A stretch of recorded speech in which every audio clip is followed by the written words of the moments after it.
Muito bem, na última vez tivemos essa aula sobre a fundação da igreja e nos apoiamos nesse documento da Comissão Teológica Internacional para destacar os elementos que nos faz realmente afirmar que Cristo fundou a igreja e destacamos, entre outros elementos, dois principalmente: a profissão de fé de Pedro, né? E aí que Cristo fala: tu és Pedro, e sobre esta pedra eu vou edificar minha igreja, né? E o segundo, que é a Eucaristia.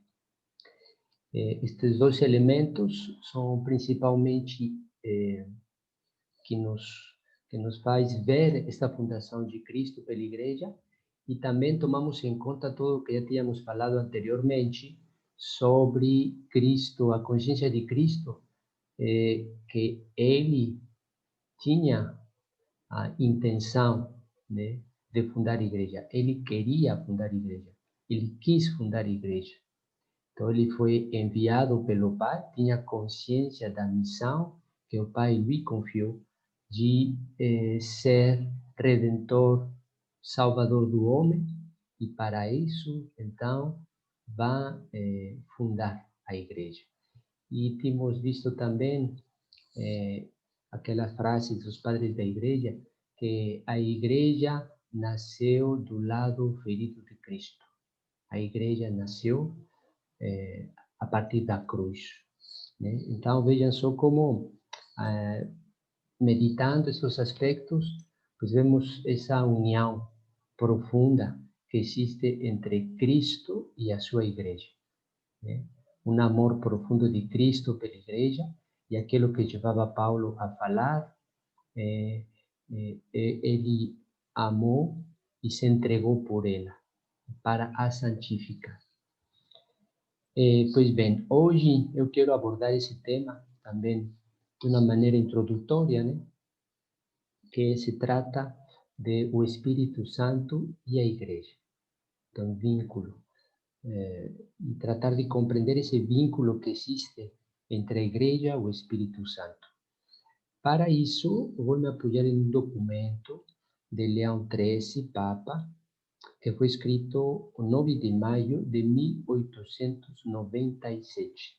Então, se vocês depois querem procurar, ou se vocês gostariam, vocês me falam, e eu coloco à disposição uma parte desse texto que vamos hoje olhar. Então, eu vou me apoiar nele, e o documento é uma encíclica, né?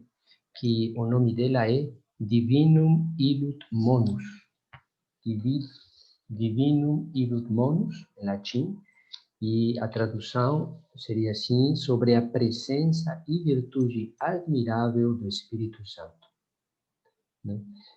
Aqui vai dar uns elementos, assim, de uma maneira muito sintética e bem abordados, né, como é costume dos papas, neste caso Leão XIII, sobre a doutrina do Espírito Santo.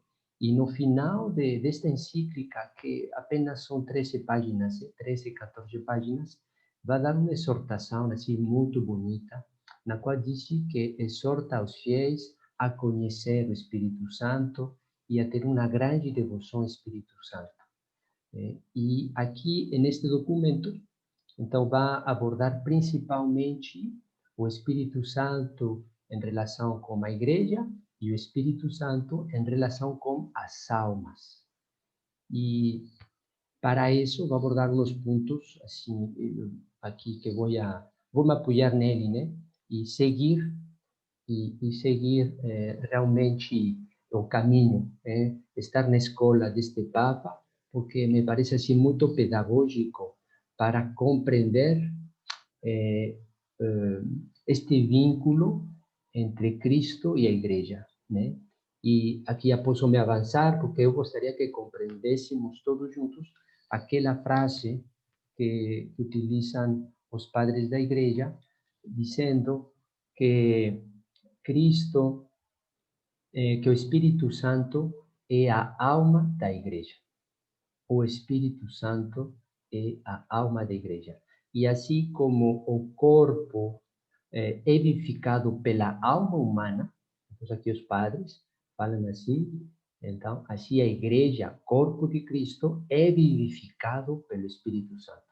Então, vejam que esta analogia que vamos a compreender, né, para nos admirar, como dentro da igreja está circulando o Espírito Santo, né? Então, nós somos vivificados pelo Espírito Santo.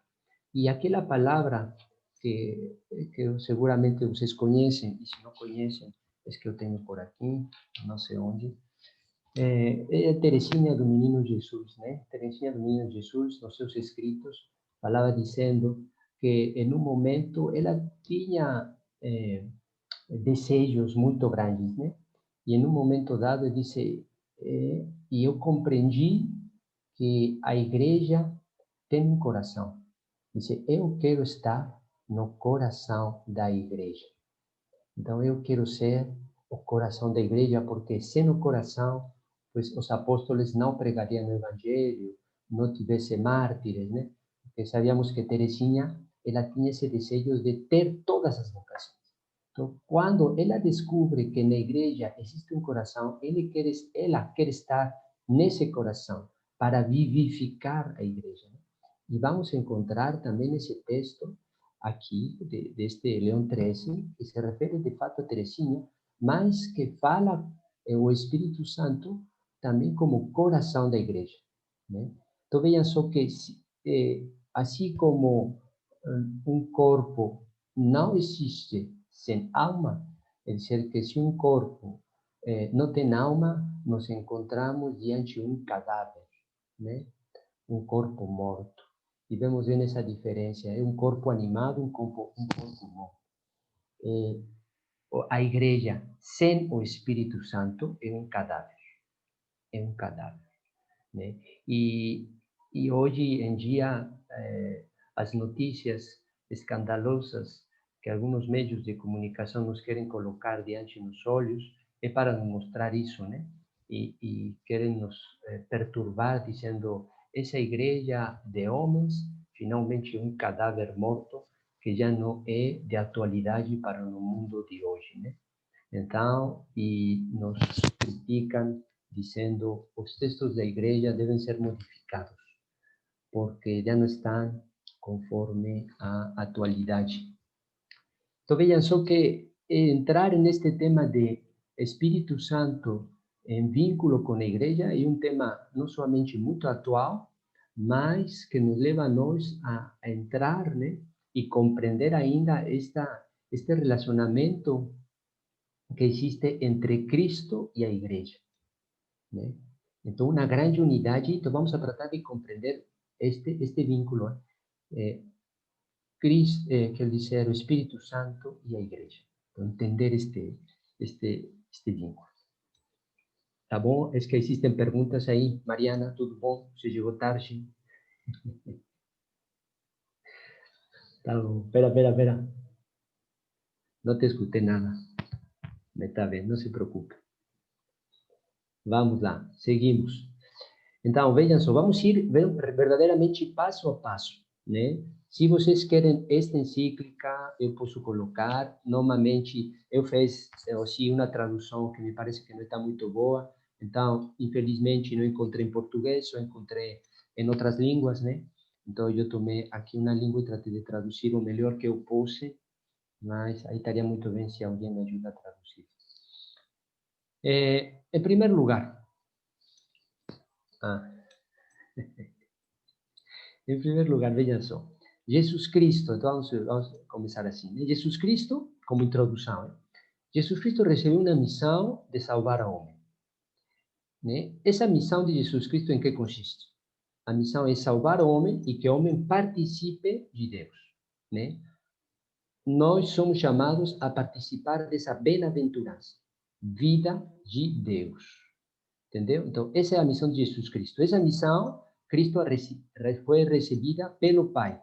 É Cristo que confiou essa missão, o Pai que confiou essa missão a Jesus Cristo, né, para realizar isto. E Jesus Cristo, vejam só, aqui temos uma além dessa missão de Jesus Cristo, se eu posso falar assim, porque Cristo vai entregar ao Espírito Santo para terminar a missão que foi confiada pelo Pai. Então, vejam só, já vemos assim como uma cachoeira, se eu posso falar assim, né? Se eu tomo essa imagem. O Pai envia em missão Jesus Cristo nos envia o Espírito Santo, e Jesus Cristo vai entregar ao Espírito Santo o fato, a missão de terminar o que ele começou, né? Isso está fundamentado aí. Bom, isto nos fala Leão 13, mas ele toma a palavra de Deus, né? E a teologia. E aqui vocês podemos colocar João 16. João, capítulo 16, versículo 7, que Cristo nos envia o Espírito Santo, que procede do Pai e dele mesmo, e ele vai conduzir e terminar a obra de Jesus Cristo. Você se lembra de aquela palavra de Jesus Cristo também, nesses capítulos de São João, capítulo 16, que diz: ainda tenho muitas coisas para falar com vocês, mas não podem contudo. Quando o Espírito Santo vier, ele vos conduzirá à verdade toda inteira, né? Então, realmente, o Espírito Santo se apresenta como aquele ou aquela pessoa divina que vai terminar a missão de Jesus Cristo, né? Qual é a missão de Jesus Cristo, Simão? Salvar o homem, e que nós participemos do céu, salvar-nos do pecado e levar-nos ao céu. E o Espírito Santo vai terminar essa obra. Então, como introdução. Agora, vamos entrar um pouco mais no detalhe, porque isso me parece importante. E sim, é verdade que para compreender assim mais, com maior exatitude, compreensão, o vínculo entre a Igreja e o Espírito Santo, precisaríamos ter detrás toda essa doutrina da Trindade, né? Mas o Papa mesmo, Leão 13, disse que temos que ser muito cautelosos, né? E tratar, e aí vai insistir para os pastores e professores de teologia e todos que têm essa missão de ensinar, de adaptar esse ensinamento, mas que é importante dar, né? Sem entrar em grandes especulações muito complicadas, mas nos adaptar ao povo. Então, vamos entrar assim, com a graça de Deus, tratar de explicar um pouco o que precisamos para compreender este mistério, né? Vínculo entre Cristo e a Igreja, né? Vamos lá. Mistério da Trindade. Disse, espera, não me estão escutando bem?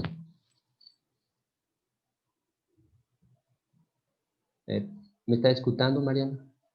Tá bom? Porque aqui Cristiane me disse que não me está escutando bem. Bom, vamos. Mistério da Trindade. Agora, aqui o Papa Leão XIII, para abordar esse mistério, vai entrar assim de uma forma muito pastoral, né? A partir da liturgia. Vejam só, se eu pergunto a vocês, é que vocês me podem falar se existe uma festa litúrgica na igreja que celebra o Pai?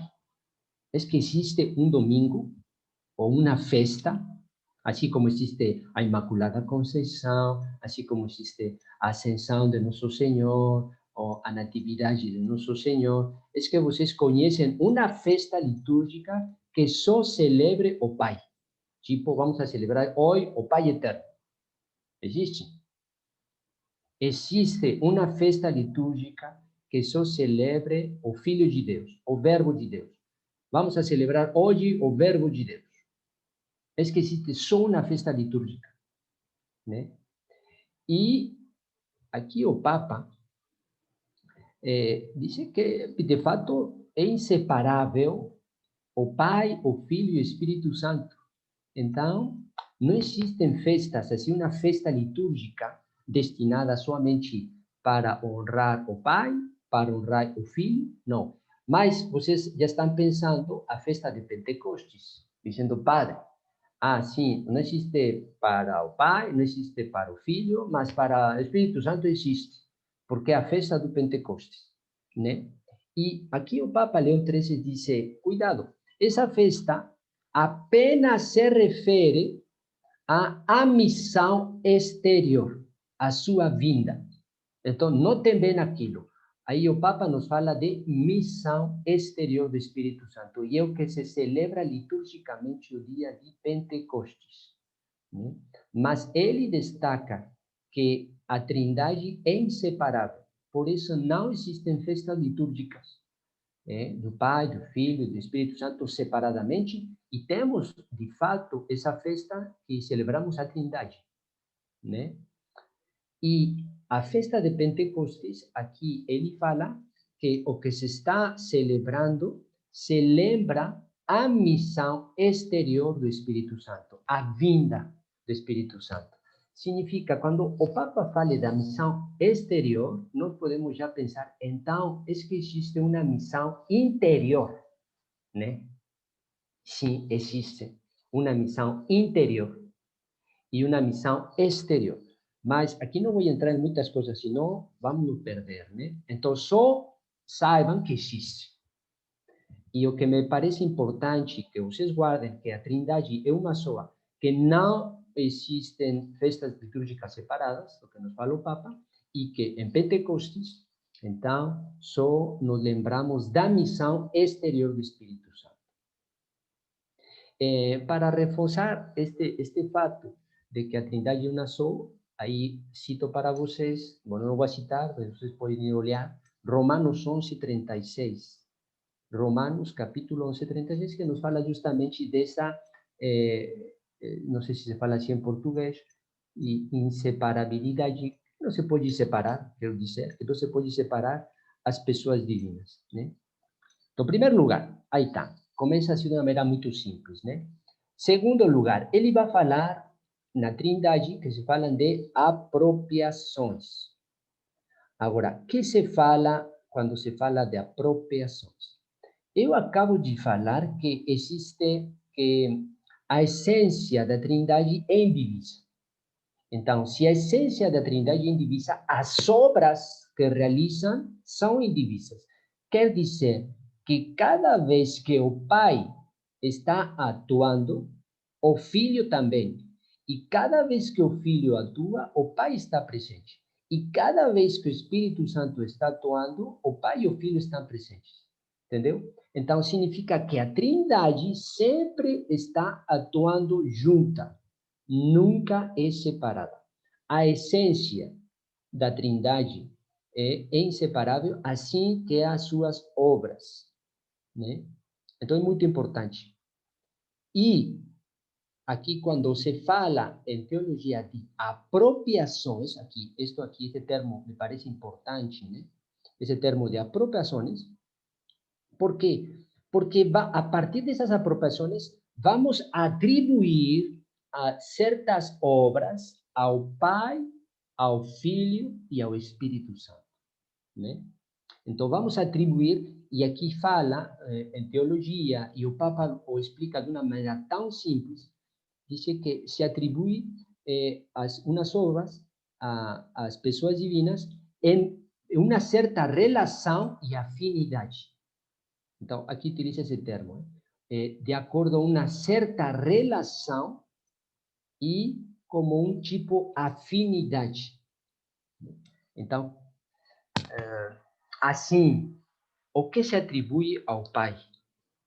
Ao Pai se atribuem as obras de poder. O que se atribui ao Filho? Ao Filho se atribui a sabedoria. E ao Espírito Santo, o amor.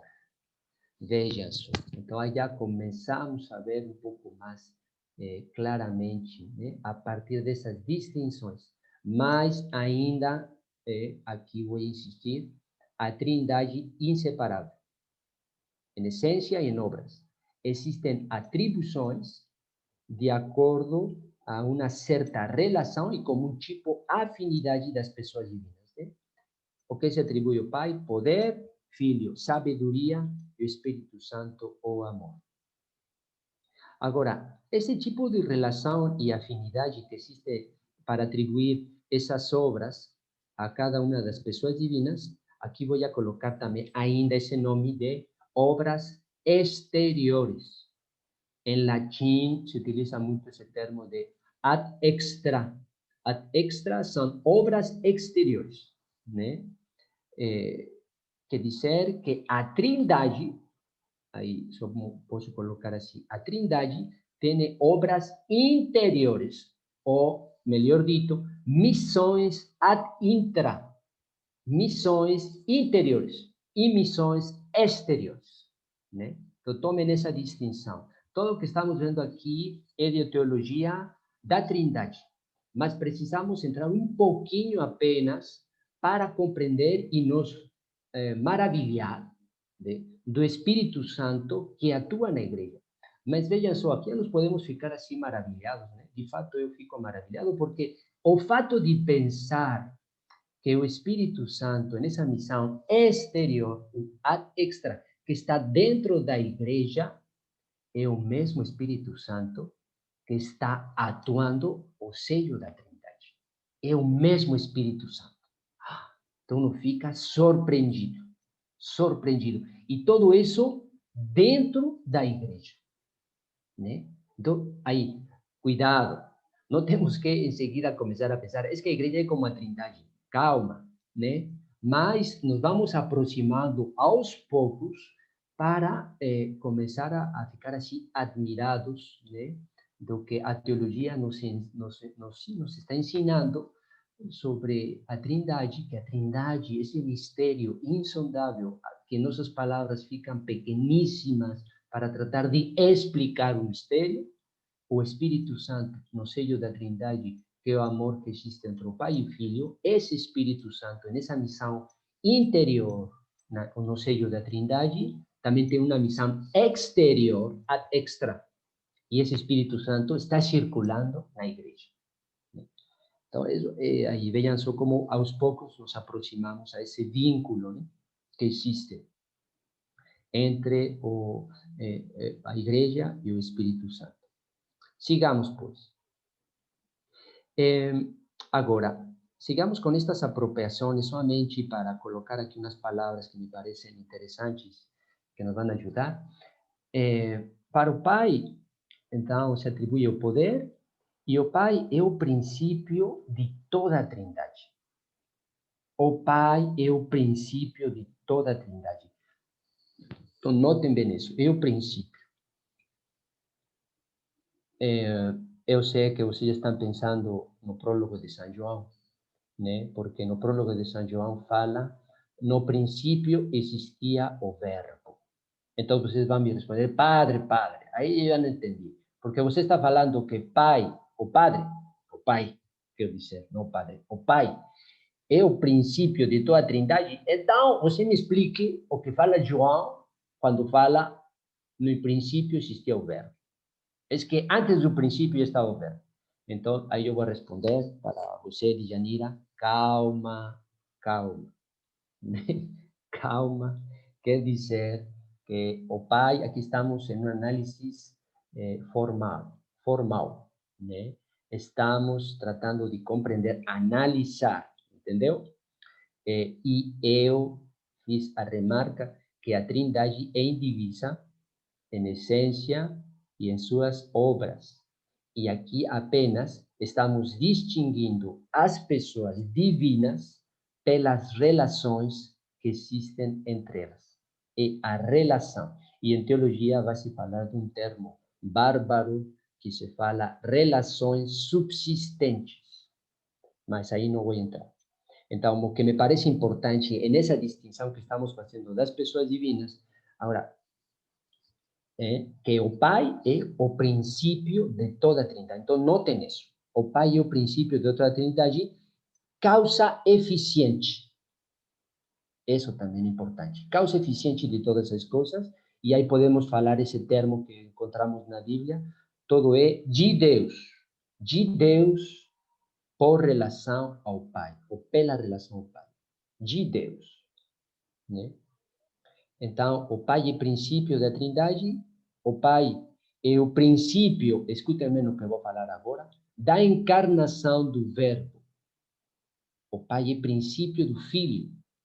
O Pai é princípio da santificação das almas. Então, o Pai, princípio. Seguimos. Filho. Se o Pai é causa eficiente, que é uma causa eficiente, vamos falar assim, como um motor, né? Todo começa um motor que coloca em movimento. O filho é considerado, nestas distinções, como causa exemplar, modelo, né? E isto nos faz pensar também naqueles passagens de Paulo, que diz, nele todo foi criado. Em base a esse modelo, todo foi criado. Né? O verbo, modelo da criação. Então, o filho é causa exemplar, modelo. Então, as coisas têm forma e beleza, ordem e harmonia, conforme ao modelo, conforme ao Cristo, que é caminho, verdade e vida. Né? Então, aí temos o Filho. Agora, vamos como Espírito Santo, né? Venham aqui, já vai começar a ter um pouco mais de compreensão, porque Espírito Santo é considerado como causa última, ou como causa final. Então, causa final, e aqui o Papa, apoiando-se em toda essa teologia, ele fala de em Deus, por relação ao Espírito Santo, em Deus. Então, para o Pai é princípio eficiente de Deus, quer dizer, o Pai é de Deus, o Filho é por Deus, e o Espírito Santo é em Deus, né?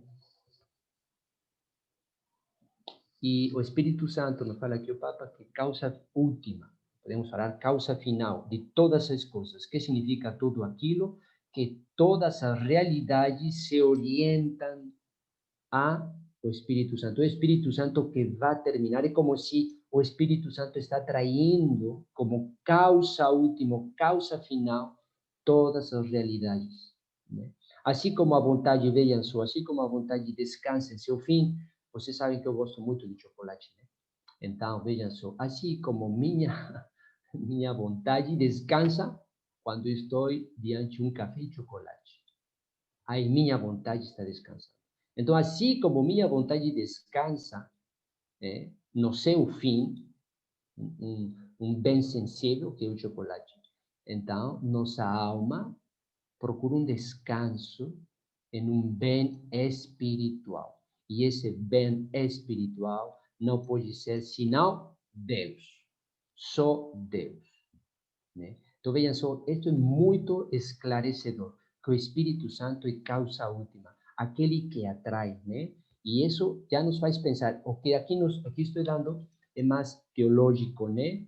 Da teologia trinitária, mas aquela palavra de Cristo nos faz compreender, né? Isto que estamos vendo aqui agora, quando disse, quando o Espírito Santo vier, ele vos conduzirá a verdade toda inteira, ele vos lembrará todas as minhas palavras, né? Então, ele vai terminar a obra de Cristo. Né? Ele vai cumprir, vai levar à perfeição a obra de Cristo. Então, vejam só que aqui já estamos aqui também, eu estou maravilhado, porque podemos pensar, Cristo terminou a missão. Sim, mas eu vou dizer, ainda não. O Espírito Santo vai nos levar à verdade plena, né? E é o que nos fala Cristo. E então, mas aqui já vamos encontrar uma nota, estamos falando assim como essa apropriação como tipo afinidade, né? Então, o Espírito Santo está assim, tem que ver mais com a bondade e o amor. Então, é um impulso forte e suave, né? No trabalho de salvação. Não esqueçamos que Cristo ele veio aqui para salvar a natureza humana, para nos salvar. Então, o Espírito Santo está na mesma missão de Cristo, né? Para terminar essa missão. Então, ele vai ser como um impulso forte e suave para que o homem seja dirigido e se salve, né? Tá bom? Então, até aqui, o que tem a ver com a teologia trinitária, né? Mas, em duas palavras, para resumir o que acabamos de falar, A Trindade é uma só, não podemos dividir a Trindade, é única em essência e em ações. Nós podemos distinguir as pessoas divinas, Pai, Filho e Espírito Santo, de acordo com um tipo de relação e como um tipo afinidade, né? E aí vemos essas apropriações que acabamos de falar, e aqui o que nos interessa para nosso tema, então vemos que o Espírito Santo termina, né, essa obra aqui de Cristo, e aqui nos fala a teologia trinitária, uma causa última ou final, o Espírito Santo. Agora, seguinte ponto. Vamos a ver o Espírito Santo e Jesus Cristo, né? Agora, se eu pergunto, aqui vou perguntar a quem? A Mariana. Você vai escrever, Mariana. Vou te fazer uma pergunta. E Cristiane vai te ajudar. Se você não responde, Cristiane vai te ajudar. Então, escutem bem. Ou qualquer pessoa, né? E eu dou um chocolate muito bom. Olha isso. Estão escutando bem? Escutem essa pergunta. Qual é a obra maior de Deus? Qual é a obra maior de Deus? Claro, estou falando obra exterior, né? Não estou falando porque aqui vocês já podem pensar assim, a obra de Deus maior pode ser dentro da Trindade. Não, não, não. Estou falando de obra exterior, não de obra no externo. Qual é a obra maior de Deus? A obra maior ad extra exterior de Deus. Mariana? A salvação da humanidade? Mas sim, haverá quem ajude para isso um pouco mais de precisão. Simone?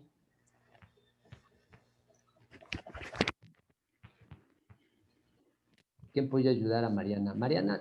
Mas, madre, a obra maior de Deus não é Jesus e logo a seguir a sua criação? Jesus como? Tem que ser mais explícito. Jesus como?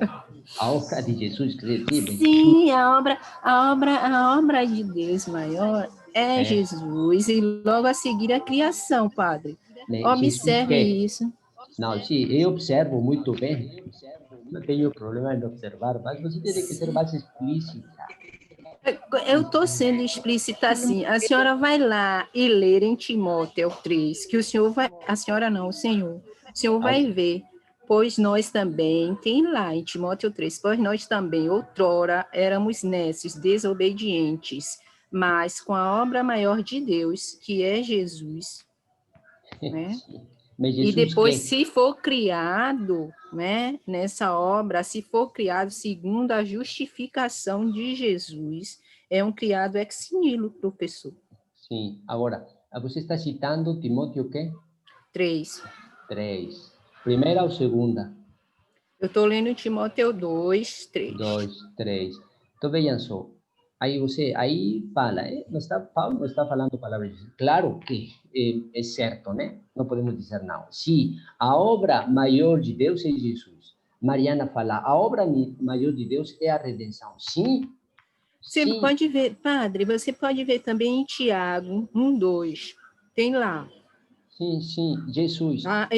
Além de Tiago, você vê também São Tomás de Aquino, aquele texto que o senhor deu logo no início do ano, que tem lá também afirmando isso. São Tomás de Aquino, as questões 1 e 2, ou a questão 113. Sim. E artigo 9, o artigo 9. Sim, tá? E fala o quê? Aí está dizendo, já começa logo, sobre o primeiro aspecto, realmente, a criação é a sua maior obra.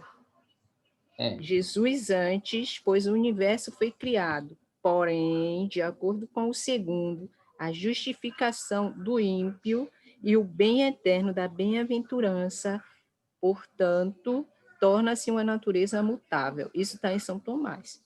Sim, agora, veja só, é o que está falando Mariana. Então, Mariana está de acordo com São Tomás, né? Santo Tomás de Aquino, que é a redenção. Sim. Calma, eu não estou de acordo. Eu estou de acordo com Santo Tomás de Aquino, claro. É a conversão, né, Pablo? Claro, mas veja só, aqui estamos tratando de dar distinções, né? Então, quando vemos trindade, relações e tudo isso que estamos vendo. Então, precisamos dar um pouco mais de clareza.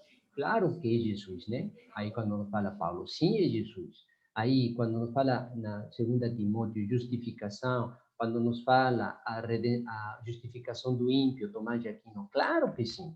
Tudo isso é verdade. Então, estamos vendo que tem que ver com Cristo.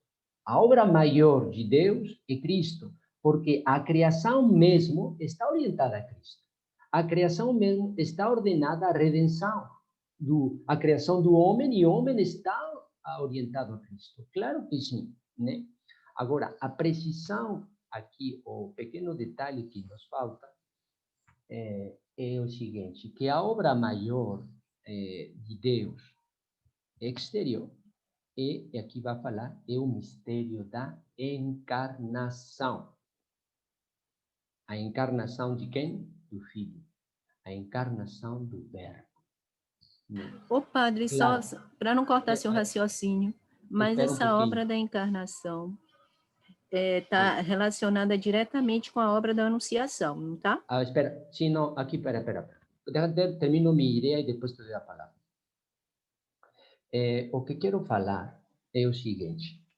É verdade, então, que a maior obra de Deus é Cristo, Jesus.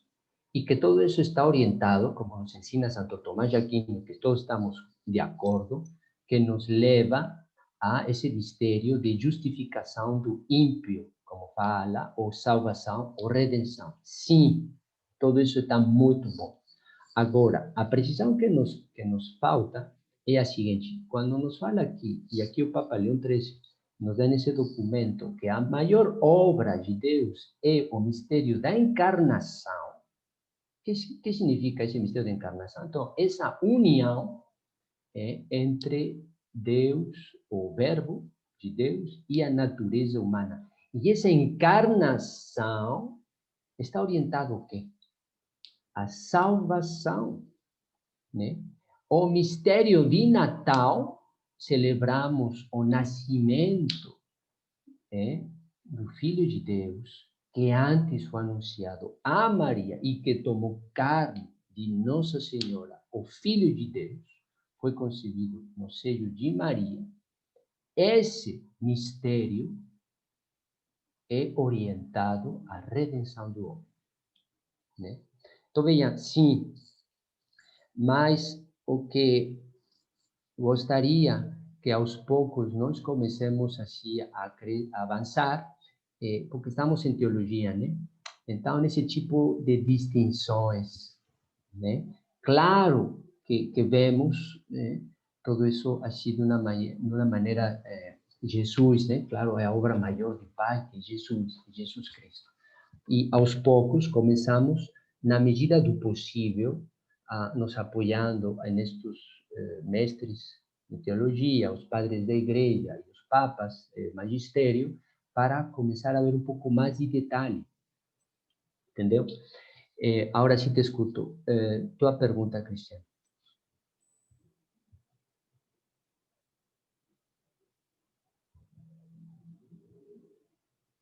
Não estou escutando. Bom. Sim, eu falei, só foi para dizer se há uma relação necessária e suficiente entre a encarnação, né, e a anunciação, o mistério da encarnação e o mistério da anunciação. Mas existe uma Porque relação. o magistério, exato, o magistério do concílio acentuou que essa verdade que o senhor acaba de falar a respeito da encarnação, né, a natureza divina com a natureza humana, constitui de fato um subsídio eficaz para o aprofundamento da verdade sobre a Igreja. Isso está na carta encíclica de João Paulo II, a Mãe do Redentor. Foi isso que o senhor falou, e isso que eu queria saber do senhor. Se podemos fazer, claro.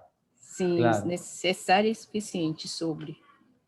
Sim, existe uma relação entre... agora, necessária e suficiente, aí, não sei. Mas nós estamos na teologia do possível, né? Mas, se você quiser, aí o que eu posso falar, se tem uma relação, mas depois podemos falar com calma, né? Para não desviar muito e seguir avançando, porque senão vamos entrar assim mais em detalhes sobre essa relação necessária e suficiente. Mas sabe por que eu usei esse termo necessário e suficiente? Primeiro, porque da filosofia de Aristóteles, e também, primeiro, porque o senhor, no início da aula, começou perfeitamente a explicar sobre essa ideia de Espírito Santo, de Deus e do Pai, com as causas que a gente vê logo no início da filosofia. Causa final, causa inicial, sabe? Eu achei muito interessante, por isso que eu usei Sim. necessário. Tá bom. Muito obrigado, Cristiano. Sim. Mas vamos continuar. Então, sigamos. O Espírito Santo e Jesus Cristo. Então, estava falando aqui que a obra maior de Deus, vamos a colocar, é o mistério da encarnação do Verbo. Esta obra foi realizada por toda a Trindade, Pai, Filho e Espírito Santo, mas é atribuído de uma maneira própria ao Espírito Santo, né? Toda a Trindade tem que ver com o mistério da encarnação, mas se atribui ao Espírito Santo, e aí temos Mateus 1:18, quando fala que foi concebido pelo Espírito Santo, né? Foi concebido pelo Espírito Santo. Então, a concepção de Cristo foi realizada ou se atribui ao Espírito Santo, mesmo se a Trindade toda, né, tem que ver. Quer dizer que a nossa natureza humana foi levantada e unida de uma maneira pessoal ao Verbo de Deus. Estamos unidos a Deus. Depois da encarnação, nossa natureza goza de esse privilégio. Agora sigamos, e aqui eu quero ler já um primeiro texto de Leão 13, sobre esta concepção, mas sobretudo que já nos fala aqui, espere aqui, não, ainda não é o momento, mas eu queria ler, mas um pouco mais adiante. Sigamos. Então, não temos esse privilégio de estar em união com a natureza divina, e o Espírito Santo também tem essa missão, vamos falar assim, invisível, de santificar a alma. O Espírito Santo está santificando a alma de Jesus Cristo. Sabemos, né? Não sei se aqui tivemos a oportunidade de ver, sim, quando estávamos trabalhando um pouco a graça de Cristo, se lembra? Víamos essa graça de união, essa graça habitual e essa graça dos carismas, né? E então, essa graça, e vimos aí que Cristo tinha uma alma humana, né? Cristo realmente tinha uma alma humana. E aqui, o que já também nos leva a contemplar, por meio da teologia, é que essa santificação da alma de Cristo é realizada pelo Espírito Santo. Então, vejam só, aí, isso é um conhecimento muito interessante, né? Aqui vou fazer um parênteses, porque o fato de saber aquilo muda a nossa maneira de rezar. Já não podemos dirigir-nos da mesma maneira a Jesus Cristo. Então, vejam como todo esse tipo de distinções, de saber que a alma de Cristo, a alma humana de Cristo, porque podemos afirmar, né? Temos que afirmar que Cristo tinha uma alma humana, essa alma humana estava sendo santificada pelo Espírito Santo, né? Quer dizer que toda a ação de Cristo está influenciada pelo Espírito Santo. Então tem uma influência, né? Claro, de uma maneira assim muito perfeita, porque a natureza humana de Cristo está em uma união com o Verbo de Deus. O Espírito Santo vai cooperar de uma maneira única e especial no sacrifício de Cristo. E aí temos, você pode olhar, Hebreus capítulo 9, versículo 14. Então, o Espírito Santo coopera de uma maneira particular nesta obra. Então, em Cristo tem uma abundância de graça. Já temos visto isso, aí somente para apoiar aquilo, abundância de graças, Isaías 4, né? E aqui, então, agora sim, chegou o momento de ler esta passagem que encontro, número 6, desta carta encíclica sobre o Espírito Santo de Leão XIII, e que vai citar, no momento, Agostinho. Vejam só. Diz, e aqui se está referindo ao batismo de Cristo. Santo Agostinho nota com razão que Cristo não recebeu o Espírito Santo quando já tinha 30 anos, mas que quando ele foi batizado, ele não tinha pecado e já tinha o Espírito Santo. Cristo não começou a possuir o Espírito Santo no momento do batismo, né? Aí todos estamos de acordo, sino desde antes. Desde antes, ele tinha o Espírito Santo. Então, isto é, no batismo, nada mais fez sino prefigurar seu corpo místico. Então, aqui já nos leva a pensar na igreja. O corpo de Cristo, o corpo místico de Cristo é a igreja. E diz que no batismo, está citando Agostinho, está prefigurando sua igreja. Agora, como? Isto é, a igreja, na qual os batizados recebem o Espírito Santo de uma forma peculiar. E assim, a aparência sensível do Espírito em Cristo e a sua ação invisível em sua alma representava a dupla missão do Espírito Santo. Dupla missão do Espírito Santo, a aparência sensível e a ação invisível. Então, existe uma manifestação exterior do Espírito Santo, existe uma ação invisível interior do Espírito Santo. Às vezes, existem alguns cristãos que só estão mais centrados no aspecto sensível do Espírito Santo. Mas a verdadeira doutrina nos ensina isto, que também tem, e sobretudo, né, nós gostaríamos de ficar atentos a esta ação invisível do Espírito Santo. Então, dupla missão. Visível na igreja, invisível na alma dos justos. Vejam, aqui já nos dá também um detalhe interessante. Hein? O Espírito Santo é visível na igreja. É invisível em nossas almas.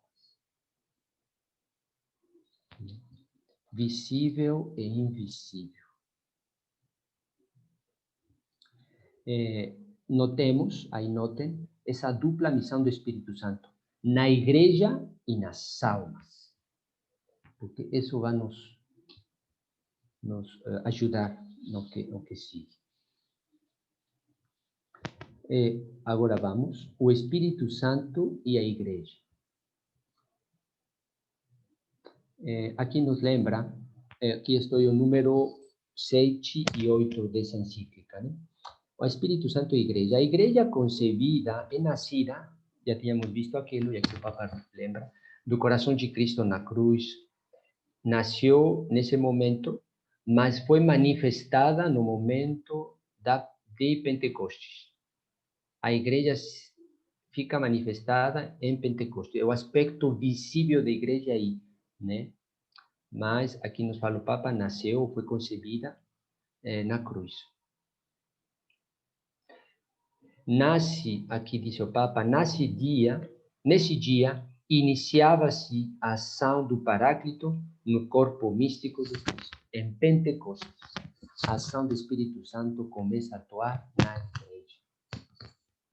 Então, aí, nós lembramos, ele fala dessa missão visível na igreja. E vemos o Espírito Santo na obra. Então, nesse sentido, se cumpre a promessa de Cristo, e os apóstolos vão estar cheios do Espírito Santo e vão começar a comunicar essa verdade que eles mesmos receberam. O Espírito Santo, verdade, que recebe essa verdade e comunica essa verdade à igreja. E assiste a igreja na verdade. Isso está muito importante também. O Espírito Santo comunica a verdade à igreja. Então vejam só que ato de fé nós estamos fazendo, né? cada vez que a igreja nos dá um dogma de fé. A igreja, quer dizer que a igreja não só é o Papa, é um mistério, o Papa sim, já tínhamos visto, Pedro, o mistério de Pedro, né? É um mistério, realmente. Deus fundou nele a igreja, mas a igreja é também um mistério, quer dizer que nos aproximamos, tratar de compreender esse mistério da igreja. A igreja recebe do Espírito Santo a verdade. O Espírito Santo, Espírito de verdade. Então, nós fazemos um ato de fé, né? Na igreja, no magistério. Aqui faço um parênteses, seria interessante olhar, né, os diferentes tipos de autoridade, sobretudo quando se fala da doutrina na igreja. Vou tomar um exemplo assim muito concreto, só para que vejam só. Há pouco tempo, o Papa Francisco realizou aquela afirmação, né, que foi mal interpretada nos meios de comunicação, e os meios de comunicação nos apresentavam que o Papa já estava a favor do matrimônio homossexual. E eu escutei, eu não vi esses meios de informação, eu li assim nas redes sociais, mas nas notícias não tive ocasião de ver.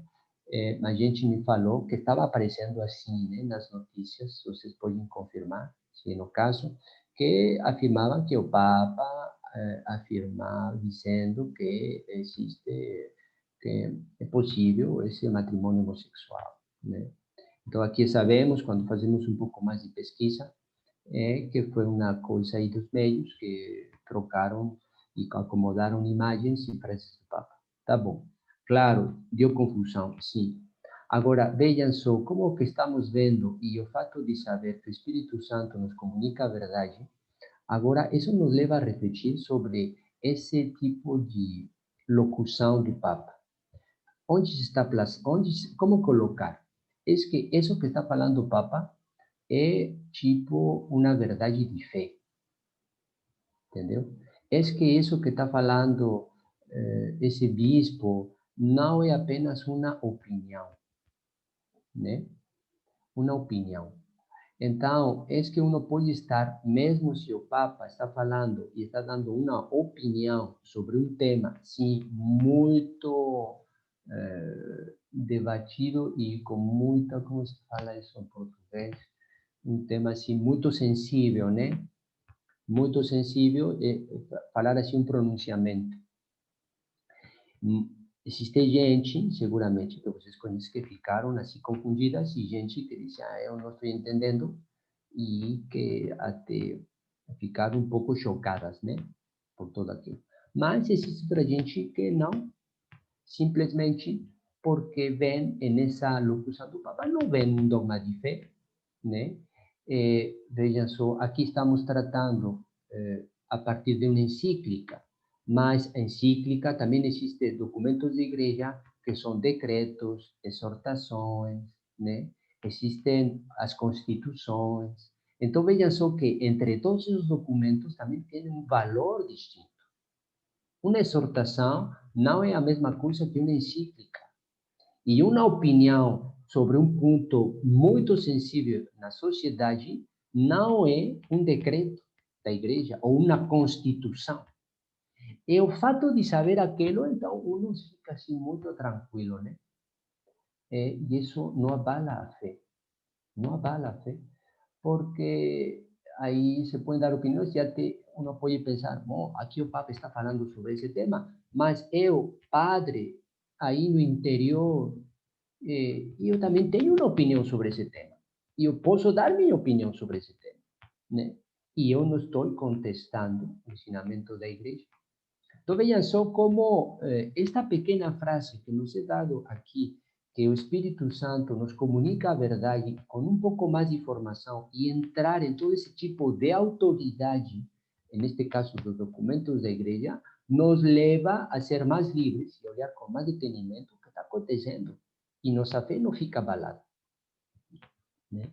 Aí, um exemplo sobre este tema, como realmente o Espírito Santo que circula na igreja e nos comunica a verdade. Nos comunica a verdade.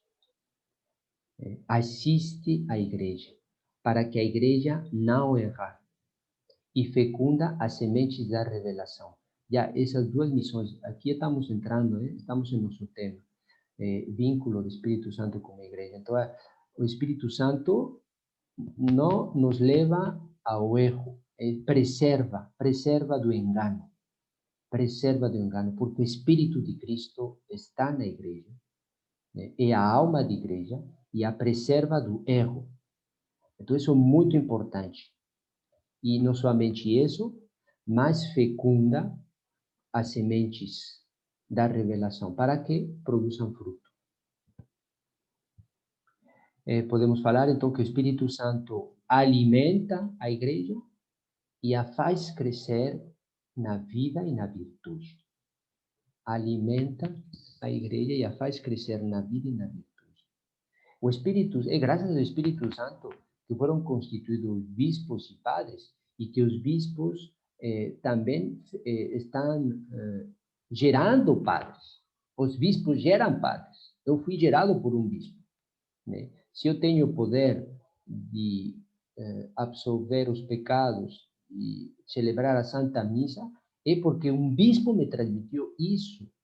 Então, vejam só como estamos em uma tradição apostólica, e o Espírito Santo, desde esse primeiro Pentecostes, que se manifestou sensivelmente, exteriormente, não deixa de sustentar a igreja. É o mesmo Espírito, aquele há 2000 anos, é o mesmo Espírito que circula através de nossa igreja. Então, isso dá muita segurança, muita confiança, que apesar que podamos ver que na igreja, às vezes parece que a barca se está afogando, que está entrando água demais, e já não sabemos onde está, e que existe muita confusão. Mesmo em tudo isso, nós fazemos um ato de fé, porque o Espírito Santo guia a igreja, né? Que melhor guia. Existe uma brincadeira, né, que falam, que não sei de onde vem, não sei se de bispos ou de padres, mas no meio eclesiástico, às vezes aí se fala, e que dizem, a igreja, ela continua. Dice, mesmo quando estão entre bispos, né? Dice, mesmo se nós, às vezes, queremos até destruir a igreja, não conseguimos. Queremos afogar a barca e não conseguimos. Nós já tentamos de dentro e não conseguimos. Então, isso é de Deus. Bispos, os padres, falam às vezes assim. Então, vejam, realmente o Espírito Santo está guiando, alimentando. E todo isto alimentando graças à paixão de Cristo. Então, é o sangue, é o mesmo sangue que foi redimido.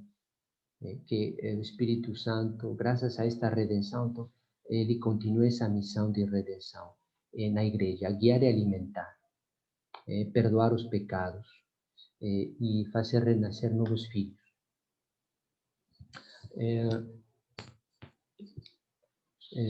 É que aí tem perguntas.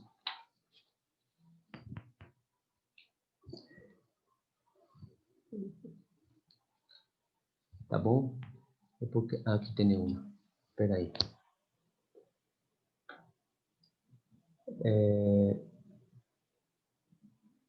Esto aqui foi uma mensagem privada. Então, como eu gostaria de continuar, mas tem ainda um momentinho, continuo, ao menos para terminar este tema, ou preferem ir e depois continuamos? Mariana. É melhor terminar, padre. Continua Mariana. Termina logo. Que é, padre, minha opinião. Mariana, você está muito rápido. Tá bom. Tá bom, então vamos terminar já rapidinho, depois a última retomamos a próxima vez. Só aqui, porque aqui o que me parece agora importante, e não vai dar assim para terminar, né? Mas eu quero avançar somente esta parte. O Espírito Santo nas almas. No Espírito Santo nas almas. Vejam. A igreja resplandece de carismas. Resplandece de carismas. Né? Que recebeu de quem? do Espírito Santo. A igreja resplandece de carismas que recebeu do Espírito Santo. Né? Quer dizer que então a igreja vai ser adornada por todos esses dons e carismas que vêm do Espírito Santo. Que é um dom do Espírito, um carisma do Espírito Santo. Vejam só, todas essas comunidades religiosas. Vemos que existem comunidades religiosas que não se parecem umas das outras. Né? Vemos aquelas comunidades que são dedicadas à educação. Então, essas comunidades brilham. Eu penso às sacramentinas, nós que servimos, mas tem outros colégios, as ursulinas, e todas essas comunidades de ensinamento que deram a vida para formar as almas, né? Um carisma muito bonito. Mas também tem outros carismas. Vejam só, aqui no Brasil, a comunidade das missionárias da caridade é outro carisma. Então, não é um carisma como ensinamento, mas é um carisma ao serviço dos pobres, dos mais pobres. E isso é uma coisa muito bonita, né? Ver essas irmãs de branco com aquele sari e estar servindo aqueles homens e mulheres ou esquecidos da sociedade. E elas tomam. Não é uma labor social, é uma verdadeira evangelização. Estão semeando Cristo nas almas, através de um serviço muito concreto. É uma beleza. Outra comunidade, vejam, São Bento, comunidade contemplativa, né? Dedicados à oração e ao serviço litúrgico. Que bonito! Eles acordam cedo, né? Às 4 horas da manhã já estão rezando e têm esse dever santo de rezar todos os ofícios, né? Então, que bonito carisma. Esses estudos que estão orientados para rezar, da parte dos beneditinos, né? Mas temos outras comunidades, como os dominicos, os dominicanos. Nós somos um pouco filhos assim também de São Domingo, de certa maneira. Somos filhos de São João.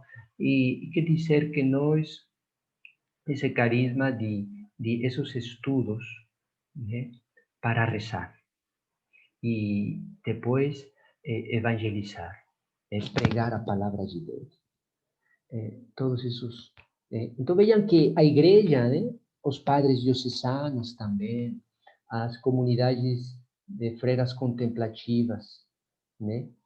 Então vejam só que é uma coisa assim muito bonita de ver como a igreja tem muitos carismas. E tudo isso vem do Espírito Santo.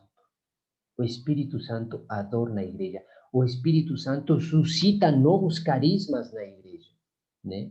Aí, estar atentos a esse evento do Espírito Santo, que o Espírito Santo está pedindo hoje à igreja para responder ao que estamos vivendo, né?